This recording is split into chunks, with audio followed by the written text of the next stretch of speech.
Amém. Tá todo mundo aqui em cima achando que é o ouvido, o nosso ouvido que está com barulho.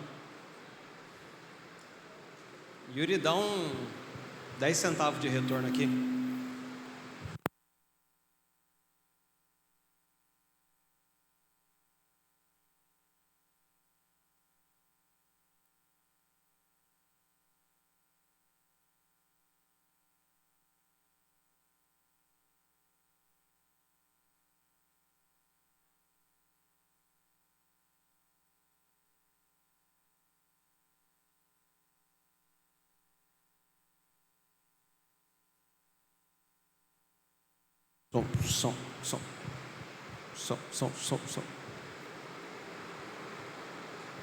Som. Ei.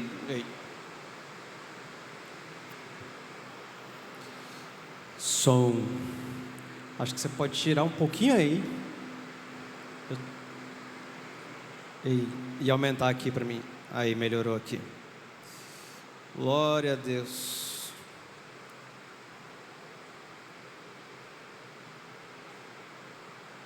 Irmãos, quero nessa tarde falar também sobre uma questão de visão.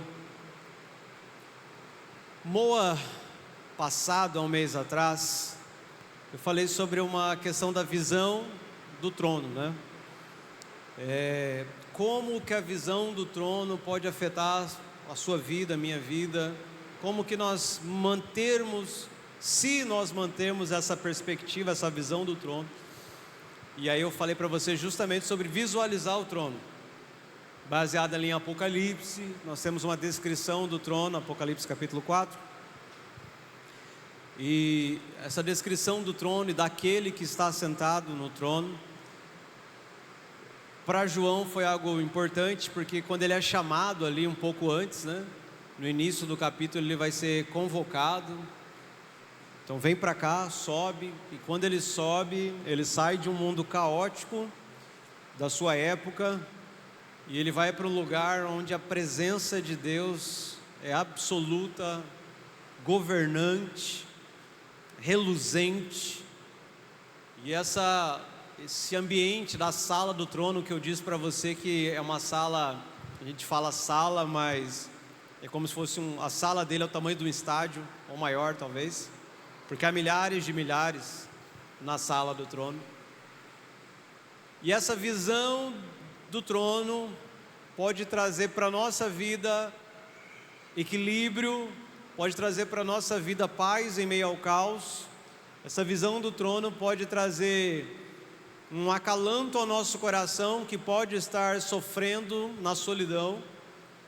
Lembre-se que o apóstolo João estava isolado numa ilha, porque ninguém conseguia matá-lo, seus amigos tinham morrido, não restava mais ninguém, e ele estava sozinho.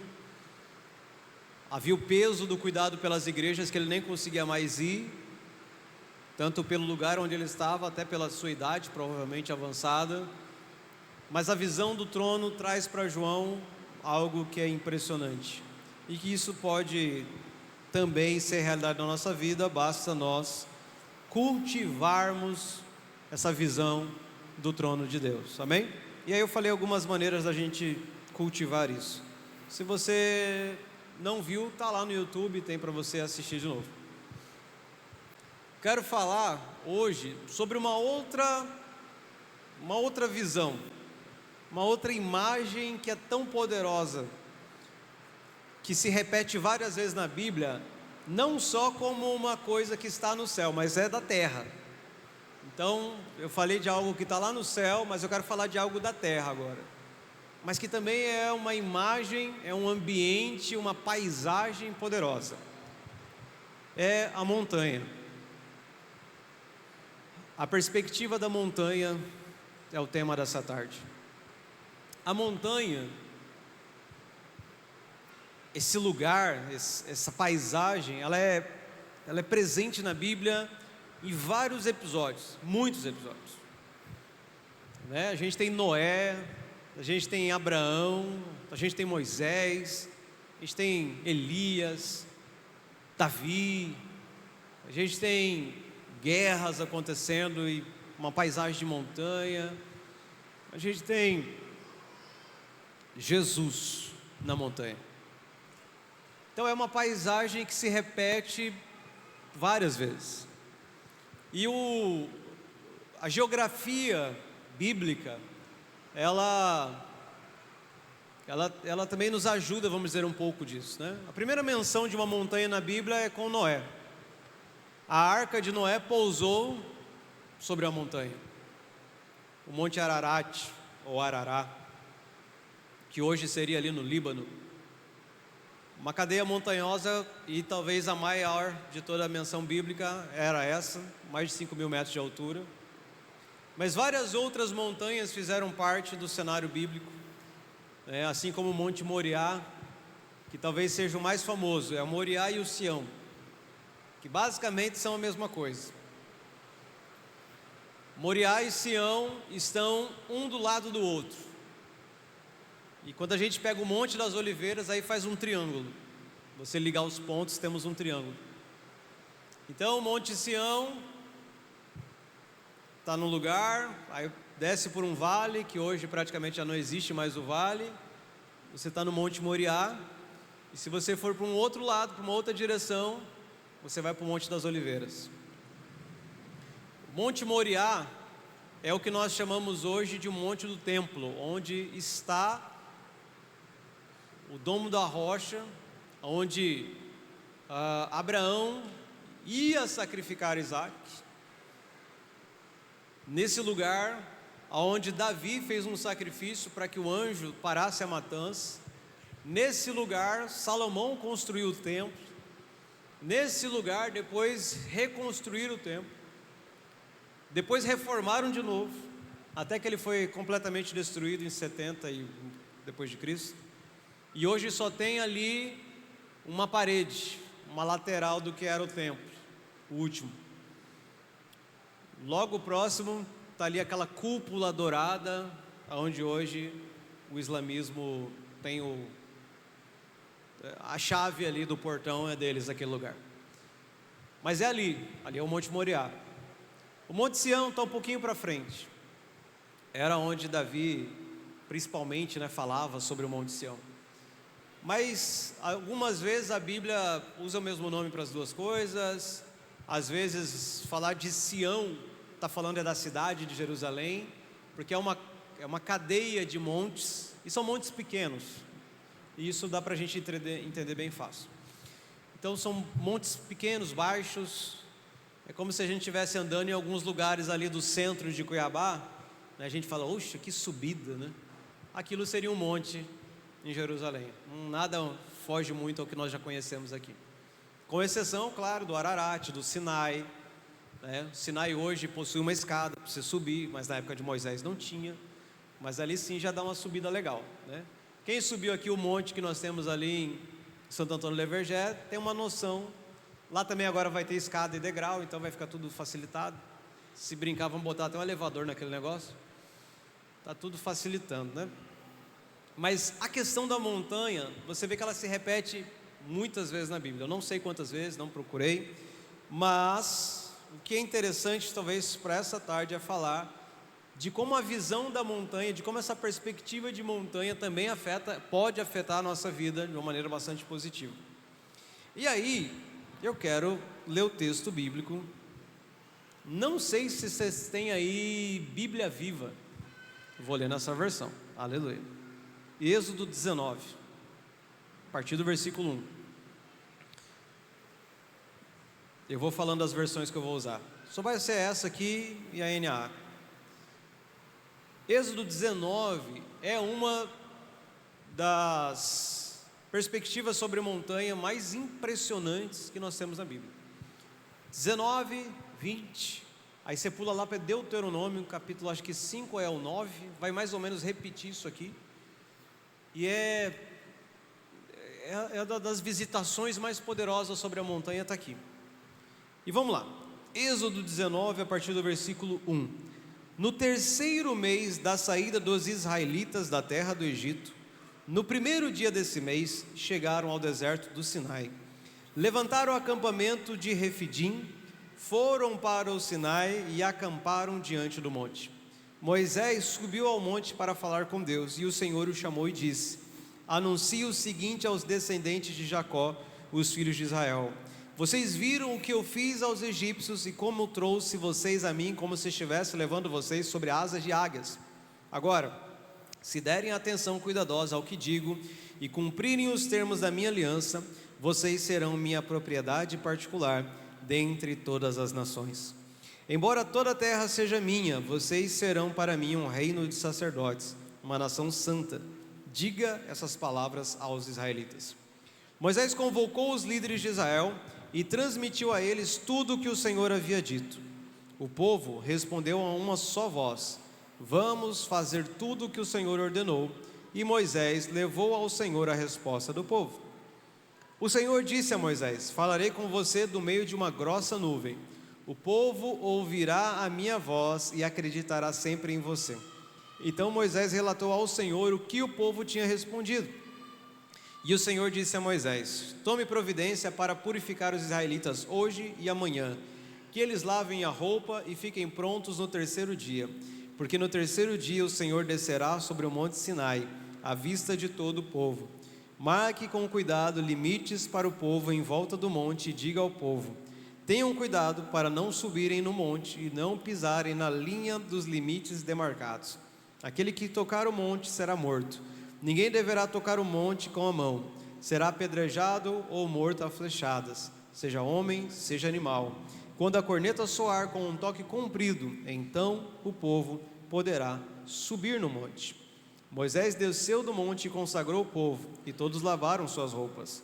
Disse Moisés ao povo: preparem-se para o terceiro dia e não tenham relações sexuais com suas esposas.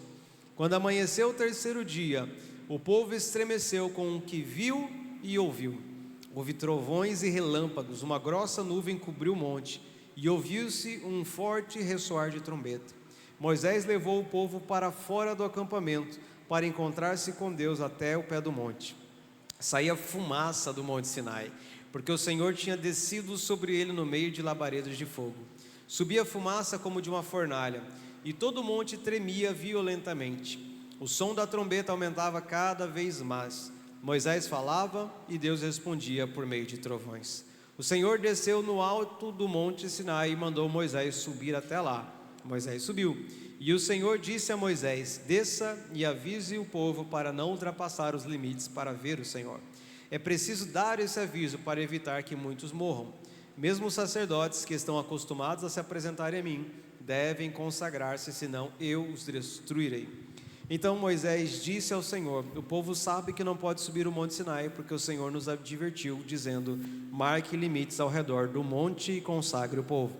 O Senhor respondeu: desça lá e diga aos sacerdotes e ao povo para não ultrapassar os limites, e subam ao Senhor, senão serão mortos. Depois suba aqui de novo e traga Arão com você. Então Moisés foi e disse tudo isso ao povo. Vou ler só esse capítulo. É interessante que a gente tem um vai e volta de Moisés aqui, né? Indo e voltando do monte. E ele é a figura do intermediador aqui, é extremamente clara. Aquele que fala de Deus para o povo e fala do povo para Deus. E é engraçado até, porque é como se Deus parece que não tivesse ouvido o que o povo falava, né? Senhor, o povo falou o seguinte. Aí Moisés repetiu o que o povo tinha falado. E aí, é como também se Deus não pudesse falar e o povo ouvir, né? E o povo, claro que poderia ouvir se Deus quisesse. E aí Deus falava: então vai lá e fala para o povo tal coisa. Aí Moisés ia lá, o povo dava uma resposta, ele voltava: Senhor, o povo respondeu tal coisa. E isso foi o desenrolar dessa história.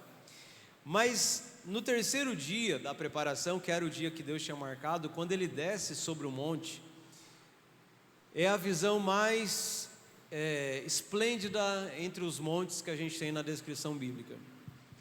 Diz que Sinai era como se ele estivesse pegando fogo, porque saía fumaça de dentro dele. É como se fosse uma erupção vulcânica no lugar onde não tem um vulcão.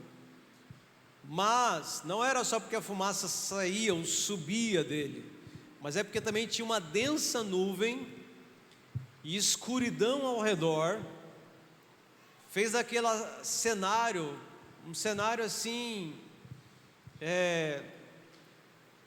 algumas IAs desenham esse cenário com bastante características interessantes, e é bacana de você ver isso. Mas imagine você na sua mente, né? Vamos lá usar a nossa imaginação. Imagine você, está escuro, está de noite, não está chovendo, mas a coluna que desce é visível. Então, se você já viu uma densa nuvem na noite, você mais ou menos pode imaginar.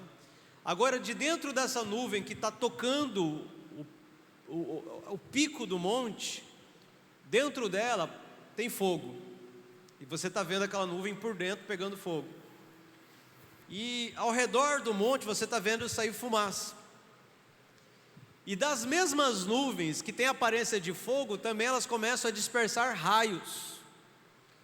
Então esse é o cenário que o povo está ouvindo, e para completar, o monte está tremendo, e tem o barulho de uma trombeta, bem alto.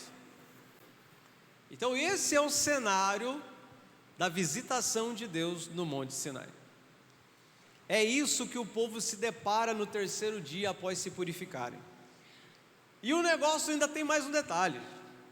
Moisés vai falando e Deus vai respondendo. Como? Com sons de trovões. Então tem o som da trombeta, o monte está tremendo, mas quando Moisés falava, um trovão respondia. Aí falou, aí o negócio começou. Falei, mas como é que é esse negócio aí, Moisés? Você fala e... Moisés falava e o monte, um trovão respondia, era a voz de Deus. Então, irmãos, não sei se você consegue imaginar essa cena, mas é tão incrível você imaginar isso e pensar que era aterrorizante. Esse é o real da coisa. Irmão, você não ia.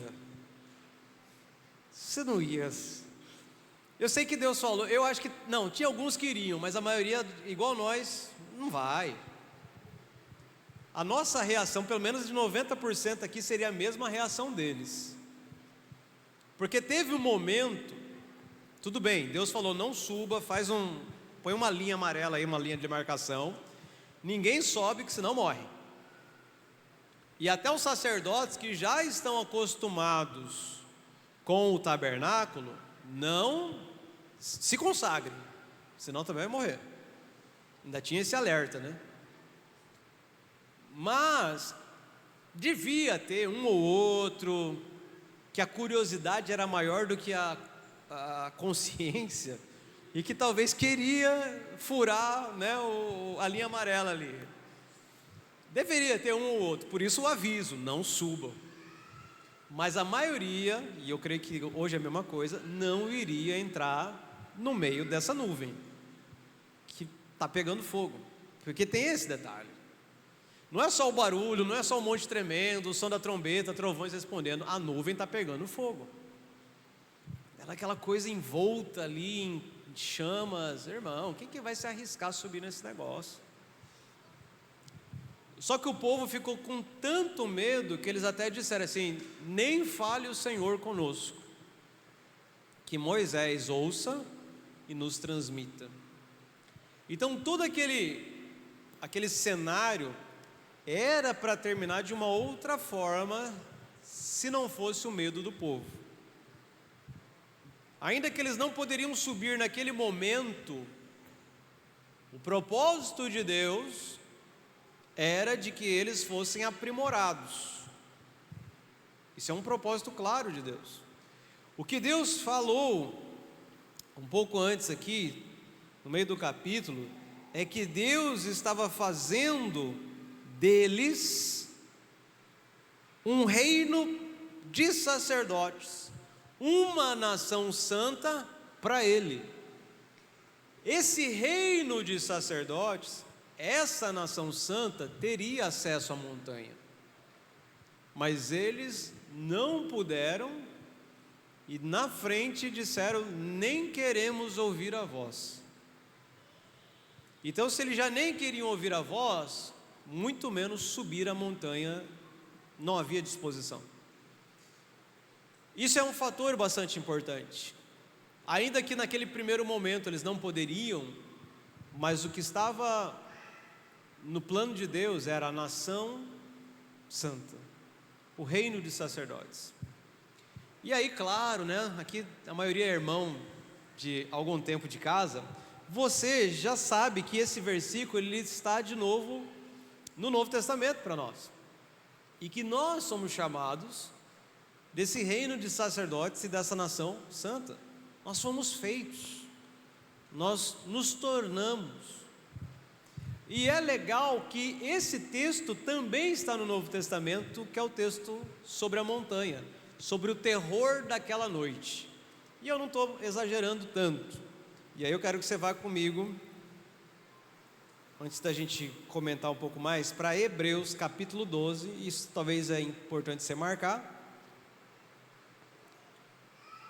Hebreus 12, do 18, eu vou começar a partir do 18, na mesma versão, Bíblia Viva.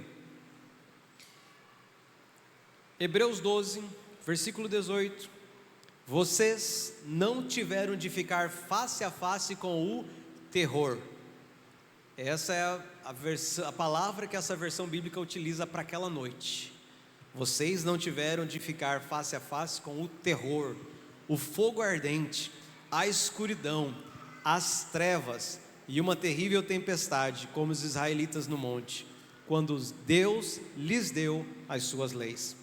Pois houve um toque de trombeta e uma voz com uma mensagem tão terrível que o povo rogou a Deus que parasse de falar.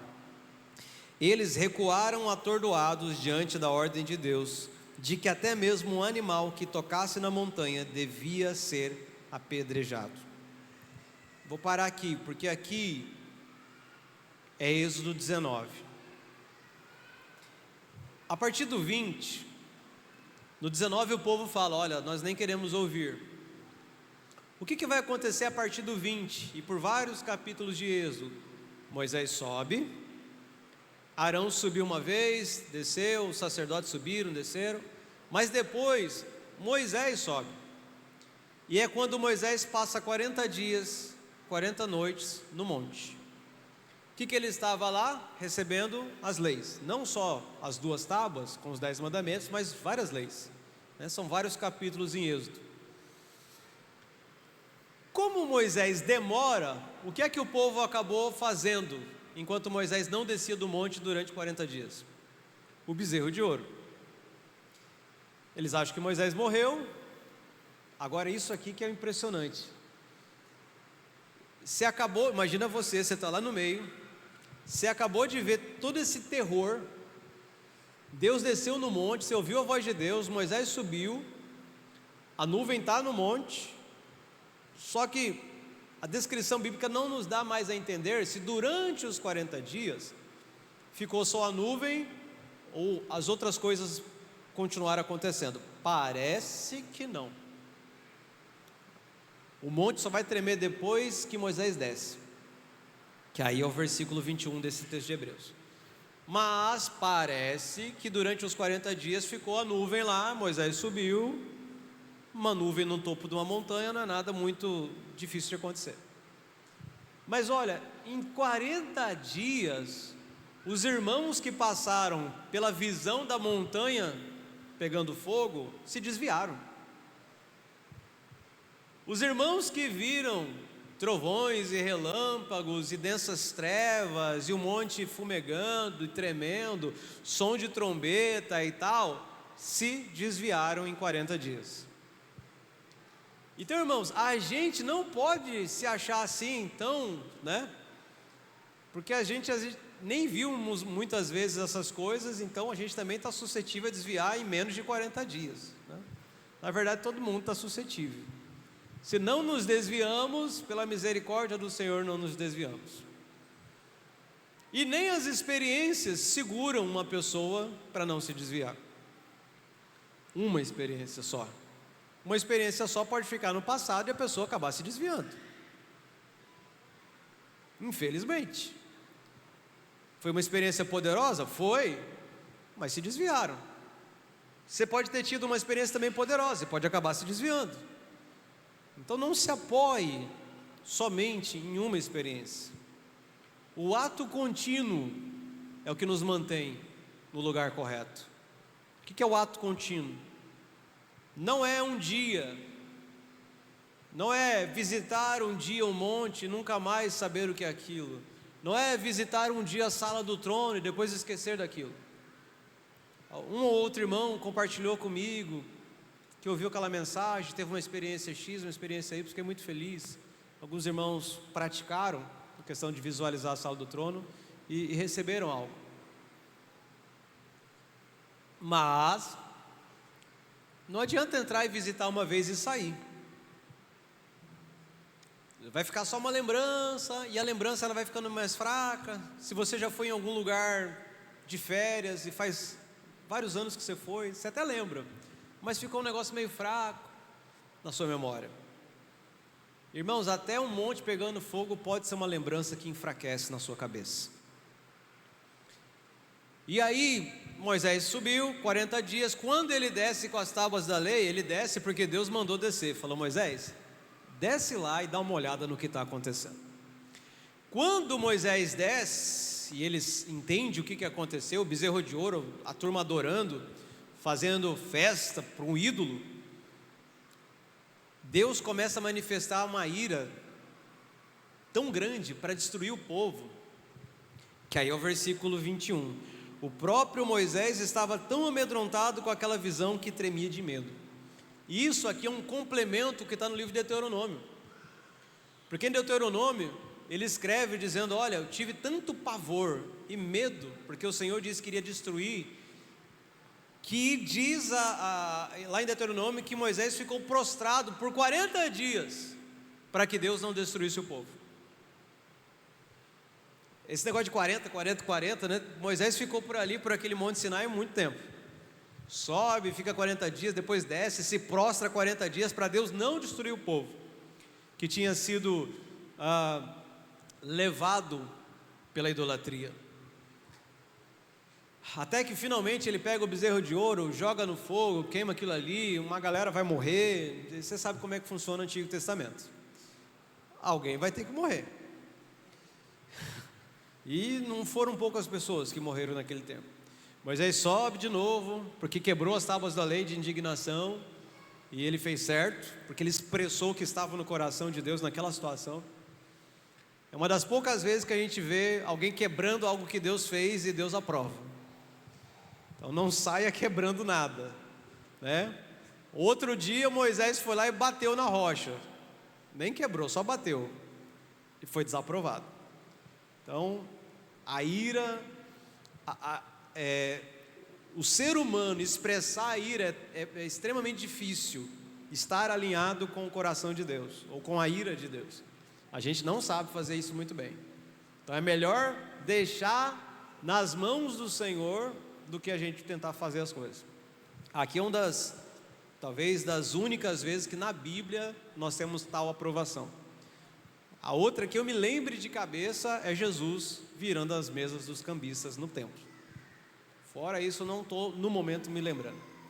Mas seguindo o texto de Hebreus 22, vocês, contudo, então olha só, uma comparação. Ainda bem que vocês não estavam lá naquela noite terrível. Porém, contudo, vocês chegaram ao monte Sião, a cidade do Deus vivente, a Jerusalém celestial. Aqui muda completamente a paisagem. Agora pensa nesse lugar. A reunião de milhares de anjos jubilosos, e a igreja dos filhos mais velhos, composta de todos cujos nomes estão escritos nos céus. E se chegaram a Deus, que é o juiz de todos, e se chegaram aos espíritos dos redimidos no céu, que já se tornaram perfeitos, e se chegaram ao próprio Jesus, que trouxe uma nova aliança, e se chegaram ao sangue salpicado ou aspergido, que perdoa gratuitamente, em vez de clamar por vingança, como fez o sangue de Abel. Então ele faz uma comparação. Um povo se deparou com um monte, pegando fogo, densas trevas, escuridão, terror. Vocês, pela graça, pegaram o monte Sião, Se a gente fosse pensar até em altitudes, né, alturas, Monte Sinai é bem alto, Monte Sião tranquilinho, todo mundo sobe de boa, é a graça. E vocês chegaram nesse Sião, só que Sião aqui não é o físico, assim como o que ele está se referindo não é o Sinai físico, ele está falando sobre o que significa. Então vocês não se chegaram no tempo da lei, mas vocês chegaram no tempo da graça. Isso é todo o contexto de Hebreus, é isso, lei e graça, lei e graça, lei e graça. E ele pegou a figura da montanha para simbolizar agora. Sinai, lei. Sião, graça. Mas Sião aqui não era só o monte, mas a própria cidade. E não era só a cidade de Jerusalém física, mas principalmente a espiritual. E se você prestou atenção na leitura, você percebeu que ele está falando da sala do trono. Porque vocês se chegaram, né, até o Monte Sião, a cidade do Deus vivente, a Jerusalém celestial, a reunião de milhares e milhares de anjos jubilosos, a igreja dos filhos mais velhos. Que lugar é esse onde está reunida essa galera? Milhares de anjos, irmãos, aqueles que já se tornaram santos, aqueles que já foram aperfeiçoados, onde Deus é o juiz está, onde o próprio Jesus está também. É como se fosse aqui Apocalipse 4, Apocalipse 5, a visão do ambiente do trono de Deus, onde milhares de anjos estão reunidos, os santos, os anjos e os anciãos, né? E aí a gente já lembra da música, a gente quase canta uma música aqui para falar sobre isso. Esse é o ambiente. E o escritor de Hebreus está comparando, 25. Portanto, porque o que ele quer dar aqui é um recado, e o recado é para nós. Portanto, tenham cuidado e procurem obedecer aquele que está falando a vocês. Porque se o povo de Israel não escapou quando se recusou a ouvir Moisés, que era um mensageiro terreno, como nós escaparemos se rejeitarmos ouvir aquele que nos fala dos céus? Quando ele falou do Monte Sinai, sua voz fez a terra tremer. Porém, da próxima vez, diz ele, farei tremer não só a terra, mas também os céus. As palavras da próxima vez indicam que ele removerá tudo quanto não tem alicerces sólidos, de modo que apenas as coisas inabaláveis serão deixadas.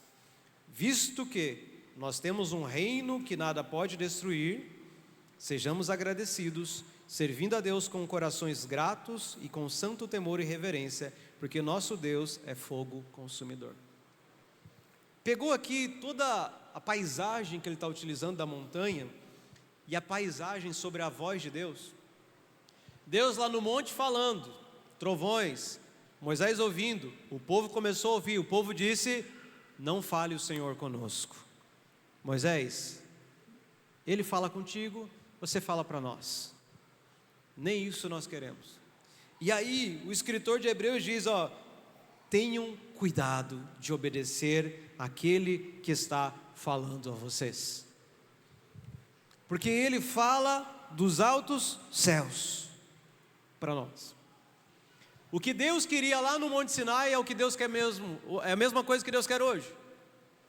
O reino de sacerdotes, a nação santa de Êxodo 19 é o que Deus quer hoje. Alguns versículos antes que eu não li aqui, acho que é o 12 ou o 14, ele fala, olha, sem santidade ninguém verá Deus. É a paisagem. Moisés não mandou o povo se santificar, se consagrar, lavar suas vestes, não ter relações, se santificarem para subir o monte. O escritor de Hebreus está totalmente ligado nessa paisagem lá de Êxodo. E ele está transmitindo para o Novo Testamento algo que é precioso. Ele está falando, olha, vocês acessaram o monte pela graça. Aquilo que os seus ancestrais não fizeram, não puderam, não quiseram, vocês já estão no monte. O que simbolizava se aproximar de Deus naquela época, hoje, é pela graça. É no Monte Sião, é a cidade celestial, vocês já estão lá. E vocês têm a companhia de anjos, de santos, você tem a companhia do juiz, você tem a companhia do cordeiro. Mas, versículo 25, tenham cuidado, tomem muito cuidado, porque ele continua falando do mesmo jeito. Deus não para de falar. Deus nunca cessou de falar. E a perspectiva da montanha traz isso para nós. Deus está falando sempre na montanha.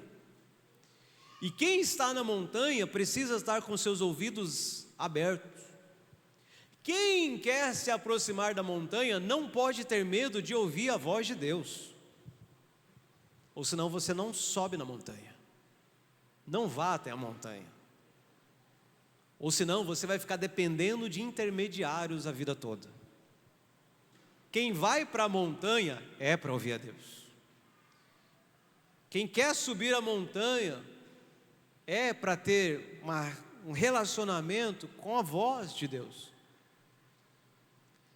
E não adianta querer subir a montanha para ver e não ouvir. Você está lá principalmente para ouvir e não ver. Isso é algo bastante importante para nós. Porque do início ao fim da Bíblia, a gente tem muito sobre a palavra. João, no capítulo 1 do Evangelho, vai dizer que o Verbo se fez carne e habitou entre nós. Nós vimos a sua glória. Mas o mais importante é que era o Verbo. O mais importante é que era a palavra em ação. O mais importante é que é pela palavra que todas as coisas foram criadas. O escritor de Hebreus vai dizer que é pela palavra, pela sua palavra, pelo poder da sua palavra, que ele continua sustentando todas as coisas. E essa palavra falada é a voz dele audível, que é o que está ecoando no monte ou na montanha. E aqueles que se aproximam da montanha não podem ter medo da voz de Deus. Mas pastor, quem teria medo da voz de Deus? Acabamos de ler um texto que uma nação inteira teve medo da voz de Deus. E se você não tem um temor pela voz de Deus, talvez você não entendeu ainda quem Ele é, ou não entendeu quem você é. Porque nós deveríamos temer todas as vezes que Ele fala conosco. Porque quem somos nós? Essa é uma pergunta que alguns dos personagens bíblicos fazem. Quem sou eu? Quem é meu povo? Ou algumas exclamações parecidas, mas Senhor, eu não sei falar. Senhor, eu sou só uma criança. Está lembrando dos personagens enquanto eu vou dizendo? Ou quem sou eu para que te lembres de mim? Ou quem são filhos dos homens, Enfim, vários e vários textos, essa interrogação está na boca e é proferida por pessoas que têm noção de quem elas são. E quando eles se apresentam, diante de Deus, numa experiência dessa, eles já logo ficam com medo e falam: como? Se eu tenho lábios impuros, e habito no meio de um povo de impuros lábios. Então, essas pessoas, elas têm esse santo temor de estar nesse ambiente, nessa paisagem da presença de Deus, que a montanha simboliza. E o escritor de Hebreus vai dizer: olha, tomem cuidado, tenham cuidado. Ele não poupou aquele povo, que nem queria ouvir a voz. E na verdade o peso é maior. É mais legal no nosso tempo subir a montanha? É mais legal. A montanha aqui, é uma outra paisagem, é a sala do trono, é a cidade celestial, são os anjos, não tem os relâmpagos, os trovões e tal. Mas o que o escritor de Hebreus está dizendo é o seguinte: apesar de esse ambiente nosso não ser um ambiente de terror, mas sobre nós o peso é maior. Porque se aquele povo que nem ouvia direito a voz de Deus, ele não poupou, imagina você que tem um acesso à voz de Deus, você também não vai ser poupado. Esse é o recado que o escritor de Hebreus está dando. E o recado está dado. Ele fala: olha, então, visto que nós temos um reino que nada pode destruir, que reino é esse? Um reino de sacerdotes, uma nação santa. Isso é algo espiritual. Sejamos agradecidos, servindo a Deus com corações gratos e com santo temor e reverência, porque nosso Deus é fogo consumidor. O povo de Israel ali no Monte Sinai, ele foi impedido principalmente pelo medo. Medo. Por que medo? Era só o terror da visão, da paisagem? Não. É porque eles sabiam que eram devedores. Imagine você que, né, tem carro, tem uma moto, que você dirige, que você anda pela rua, e você está sem habilitação, está vencida, e você vê uma blitz. Está atrasado, não pagou, já virou o ano, se agora que você lembrou, que você nem viu qual que é a placa do seu carro, da sua moto, você não sabe se você está em dias ou não, né? Veio um alerta agora, é bom você dar uma olhada.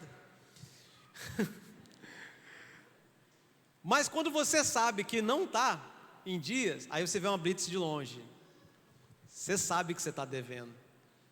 Vou lá nada, né? Se tiver uma outra rua, você sai pela tangente e não vai se arriscar para quê, né? O povo de Israel sabia que estava na dívida. Falou: rapaz, eu vou me arriscar para quê? Ficando perto desse monte, vou nada. Não vou nem ficar aqui para ouvir nada. E o povo saiu fora. Naquele tempo, o medo era um reflexo, obviamente, de que eles sabiam das suas próprias condições. E sabe, não era tão ruim. Não é ruim o sentido de você saber quem você é. O problema é que o povo desandou de vez, né? Saíram fora do monte, e aí desanda de vez, vai fazer o bezerro de ouro, que a gente já falou da história. Hoje, se nós pensarmos assim, fala: puxa vida, mas será que eu estou devendo tanto? A gente já aprendeu, né? Se não aprendeu, vai lá ler a primeira carta de João, capítulo 1, vai ler: filhinhos, temos um advogado da parte de Deus, né? Filhinhos, se pecar, filhinhos, se confessarmos nossos pecados. Então nós temos ali toda uma introdução amorosa de João sobre essa questão. Mas nós temos todo um contexto que vai dizer também: vai e não peques mais, né? Jesus deixou isso bem claro, não é para ficar pecando também. Aí a gente melhor pegar tio Paulo lá e falar assim: olha, onde abundou o pecado, superabundou a graça. Mas por que a graça superabundou, nós vamos viver no pecado? Ele fala: negativo, pode parar. Ninguém vive no pecado só porque pode experimentar perdão pela graça. Então, para com essas ideias. Então esse é o recado do apóstolo Paulo. O medo impediu naquele tempo, e o medo impede hoje da mesma forma. Parece que não, mas sim. Eu sei que muitas vezes a gente fala: puxa, queria ouvir a voz de Deus, queria ouvir a voz de Deus, queria ouvir a voz de Deus. Mas se você já ouviu alguma vez, e Ele já te mandou fazer alguma coisa, e você ficou assim: mas Deus, é para mim fazer esse negócio mesmo? Se o que Ele mandou você fazer não tem nada a ver com a sua vontade e o seu gosto, aí você já começou a falar assim: não sei. Deus, eu queria ouvir outra coisa. Aí você já quer, né? Deus, eu queria ouvir uma coisa bonita, Deus, eu queria ouvir uma coisa legal. Agora, qual que é o detalhe da montanha? Vamos repensar um pouco cenas das montanhas. Aqui mesmo em Êxodo, que nós lemos, o que nós temos no episódio de Êxodo 19? Irmãos, é uma aliança, é uma consagração, é o pessoal viver para Ele como uma nação santa, um reino de sacerdotes. O reino de sacerdotes não ia fazer o que todas as outras nações faziam. Eles iam ter que viver igual os sacerdotes da época. E aí a coisa não estava assim muito bem. Eles gostariam de, sei lá, uma outra parte, Deus falar uma outra coisa. Mas a cena da montanha quase sempre tem a ver ou entrega, ou consagração, ou sacrifício. Essa é a perspectiva da montanha. Quando Abraão sobe no Moriá para sacrificar Isaac, sacrifício. Quando Davi sobe, também tem que sacrificar. E ele fala: eu não vou ofertar nada a Deus que não me custe algum valor. Tem a ver com entrega, tem a ver com sacrifício. Quando Jesus está lá, na terceira tentativa do diabo, eles vão para uma montanha, para um pico alto. E o diabo fala assim: olha, está vendo os reis desse mundo? Está tudo comigo, está na minha administração. Mas se você prostrar e me adorar, eu deixo você administrar. Era a decisão ali daquele lugar para Jesus. E Jesus fala assim: não, pode sair fora. Somente ao Senhor Deus é que a adoração é devida. e você perdeu. Todos esses lugares, ou essas histórias, essas passagens nas montanhas, né, na Bíblia, nós vamos ter principalmente decisões, consagrações, sacrifícios aparecendo, sendo oferecidos. Esse é o lugar da montanha. E essa é a perspectiva que deve ficar para nós claro. Ainda que no Novo Testamento a gente subiu ao Monte Sião, anjos, trono, está tudo bonitinho, mas a perspectiva é a mesma. Você quer fazer parte desse ambiente, ou é sacrifício, consagração, ou entrega, é uma decisão, é isso que vai acontecer, porque a voz de Deus te conduz a estas coisas. A voz de Deus que nos chama para subir o monte, que é convidativa, mas ela quer nos transformar numa nação santa. Essa voz de Deus quer nos transformar no reino de sacerdotes, os quais vão andar de uma forma diferente. E tudo que eu estou falando sobre montanha, não entenda no natural. Você não precisa subir um monte, fisicamente falando, geograficamente falando, para você ter essa experiência, tá? O monte, a montanha física, você subir lá no morro e tal, tem o seu valor bacana, mas se você nunca subiu e nem nunca vai subir, essa perspectiva aqui é para você do mesmo jeito. Não tem a ver com uma localização geográfica, ok? Ninguém é mais ou menos porque subiu um monte ou o outro. Essa perspectiva aqui, como o escritor de Hebreus está dizendo, olha, vocês já chegaram nesse lugar, e ele diz que nós chegamos na cidade celestial. Essa é a montanha que nós estamos subindo. E ele diz que para subir, nós devemos estar com corações gratos e com santo temor e reverência. E aí nós até cantamos aqui um pouco sobre Salmo 24, e aí eu quero ler Salmo 24, agora na atualizada, tá? NA. Salmo 24, de 3 a 6, só esses versículos, eles nos dizem como deveríamos estar para de fato acessar a montanha. Se o povo de Israel teve medo, porque viu que estava devendo, estava na consciência deles, o escritor de Hebreus nos adverte que nós também não devemos ficar à toa, né? Como se, não, já subimos mesmo, está tudo em casa, aqui é nosso lugar. Ele fala assim, não, se ele não poupou aqueles que nem ouviam, muito menos vocês serão poupados, vocês que estão tendo acesso. Então, o escritor aqui em Salmo 24, 3, ele vai dizer, quem subirá ao monte do Senhor? Quem há de permanecer no seu santo lugar? O que é limpo de mãos e puro de coração, que não entrega a sua alma à falsidade, nem faz juramentos com a intenção de enganar. Este receberá do Senhor a bênção e a justiça do Deus da sua salvação. Esta é a geração dos que o buscam, dos que buscam a face do Deus de Jacó. Quem subirá ao monte do Senhor? Quem há de permanecer? A resposta é limpo de mão, puro de coração. Para ser bem rápido e simples, limpos de mão, ações. Ações. As suas mãos falam de ações, daquilo que você está fazendo. Puro de coração, fala de intenção. Aquilo que você pensa, planeja ou até decide fazer.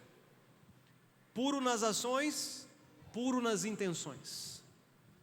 São esses os que podem subir o monte e permanecerem no monte. Não adianta ficar 3 dias, lavar roupa, não ter relações, mas a intenção do coração está errada. O povo lá em Êxodo sabia. Que talvez as mãos estavam até limpas, mas o coração não devia estar não. Tanto não devia estar que se manifesta em menos de 40 dias. Eles fazem o bezerrinho de ouro e vão fazer uma rave no meio do deserto, adorando ali o bezerro. Vê como a intenção do coração não estava certa? Tanto é que, irmão, isso aqui é 3 meses, somente 3 meses após terem saído do Egito. E eles vão começar a pisar na bola aqui, que vai chegar a hora de Deus falar assim, ninguém entra em Canaã, vai todo mundo morrer no deserto. Os 6 meses, que talvez demoraria, virou 40 anos, até que todo mundo morresse. E Deus não fez, porque não podia, né? Porque havia um grande intercessor ali, havia um plano de Deus também, enfim.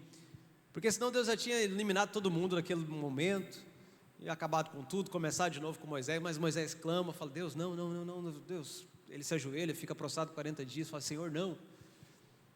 Deus fala assim: bom, foi passando o tempo, até que os meninos crescessem, as crianças, e pudessem essa nova geração entrar na terra de Canaã. Mas para nós, você e eu, é igual aquela geração. Eu e você só temos uma vida, e é só essa que eu e você temos. Se você não parou para prestar atenção, a vida está passando. E aí eu vou entrar agora num momento meio ainda bem que está acabando o tempo, não posso nem falar muito. Hoje eu me deparei, né, lembrando essas coisas, estudando isso aqui, eu lembrei de cada música antiga. Eu cantei aqui, há umas 2 horas atrás. Eu comecei com uma música de 1994. Meu Deus. 94 ela foi gravada no Brasil. Ela era de 91. Nó. Renova-me, Senhor Jesus. Essa música fazia parte de um CD chamado Vigília 2, do Marcos Góes. Primeiro que CD em 1994 já era um negócio assim, né, absurdo. Eu acho que talvez o CD veio depois, devia ser LP na época. 94 foi quando eu converti, eu e minha mãe. E essa música, ela tocou assim no Brasil inteiro. Foi daquelas músicas que, né, estourou. E numa época que não havia internet. Então você imagina o peso que isso teve. E essa música foi um clamor que trouxe para o Brasil aquilo que a gente vai viver no ano 2000. E aí eu falei: cara, 2000 foi 25 anos atrás. Aí falei: não, aí que bateu aquela deprê assim. Falei: cara, eu estou lembrando de uma época de avivamento de 25 anos atrás. Esse negócio de você falar assim, pausado, 25 anos atrás. Dá um negócio assim estranho. Eu fiquei muito estranho hoje. Vocês estão rindo, né? Porque tem gente aqui que quase metade não tem 25 anos. Fala mais alto, Guilherme. O Everton ouvir lá em Sinop. Ele deve estar falando lá também, né?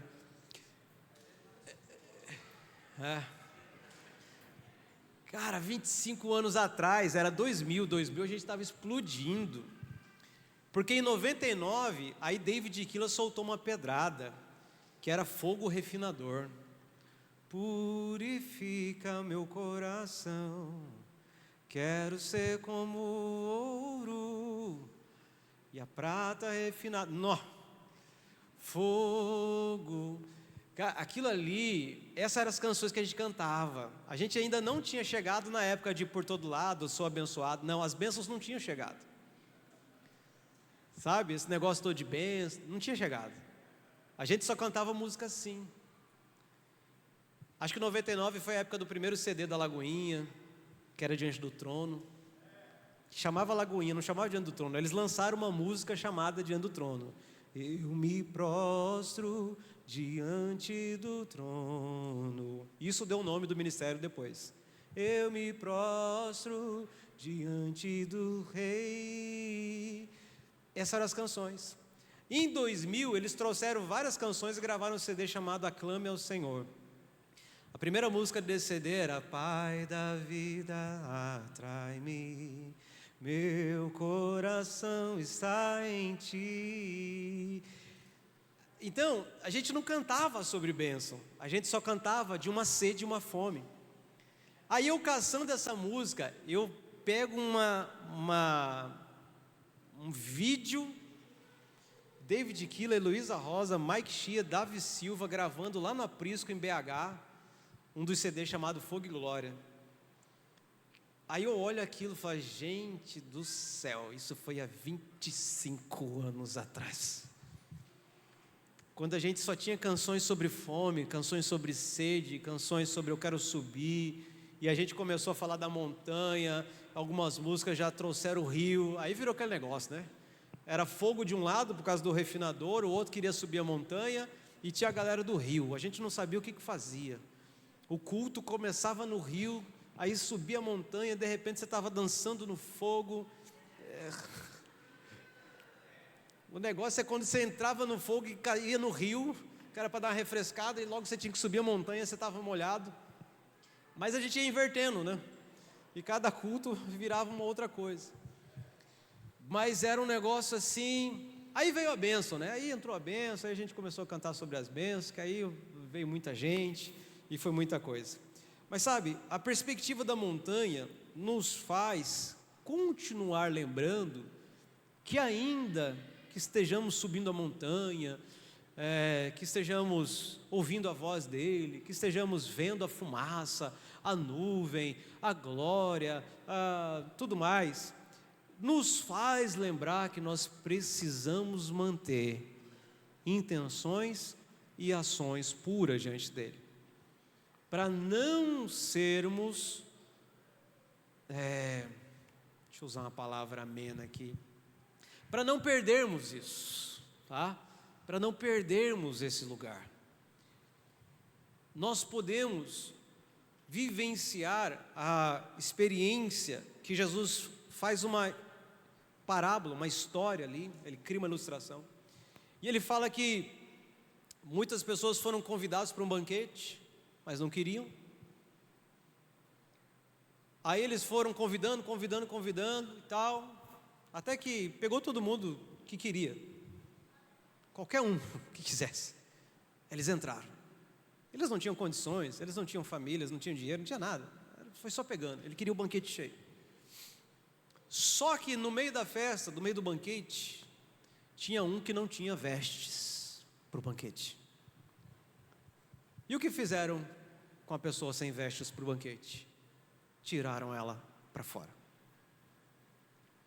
Nós fomos convidados para o banquete de Deus, nós fomos convidados para a montanha, nós somos convidados para a presença, nós somos chamados para isso. Ele nos chama, Ele nos convida, mas não podemos estar inapropriadamente nesse ambiente. Nós podemos até entrar, mas não permaneceremos nesse ambiente sem vestes apropriadas, sem estarmos com mãos limpas e coração puro. Não vamos ficar nesse lugar. A gente falou sobre a visão da sala do trono, foi mais suave. A visão da montanha, ela nos chama a um compromisso diferente. Não é para o que Deus vai fazer, mas para o que eu tenho, ou como eu tenho que responder a Deus com a minha vida. Eu tenho um ambiente fantástico para ficar, você tem um ambiente incrível para permanecer, mas não pode ser de maneira inapropriada. Nosso coração e as nossas mãos precisam estar alinhados em retidão para permanecermos nesse lugar e desfrutarmos da presença dEle, da voz dEle, das mãos dEle, do coração dEle, do ambiente que é esse lugar da montanha. Amém? Queria convidar você a ficar em pé nessa hora, que você leve isso, guarde isso no seu coração. A visão da montanha é desafiadora, ela me lembra de quem eu tenho que ser. Então não esqueça, como eu vou subir ao monte e como eu vou permanecer nesse lugar que é santo. Lembre-se, ações e intenções alinhadas à santidade de Deus. Vamos orar ao Senhor. Pai, nós te louvamos por tudo, por essa tarde, por essas 12 horas, te consagramos, Senhor, te apresentamos como oferta, te apresentamos nossas vidas aqui como oferta, apresentamos, Senhor Deus, essa igreja para que seja um ambiente onde a tua nuvem venha, onde a tua glória venha, onde o coração do Senhor possa ser ouvido, onde a voz do Senhor possa ser ouvida. Pai, nós te pedimos, Senhor Deus, que nossos corações, nossas ações sejam alinhadas à santidade do Senhor, pois sem santidade ninguém verá a Ti. Por isso nós te desejamos, cantamos sobre a nossa fome, sobre a nossa sede de termos corações incendiados, para que eles sejam purificados como o ouro e a prata refinada, Senhor. Que as nossas mãos também sejam, Senhor Deus, adestradas para toda boa obra que glorifica ao Senhor. Essa é a nossa oração. Pai, eu te peço que nos leve em paz agora para o nosso caminho. Guarda a vida de cada um, em nome de Jesus. Amém, amém e amém. Amém, querido. Deus te abençoe. Vá em paz, em nome de Jesus.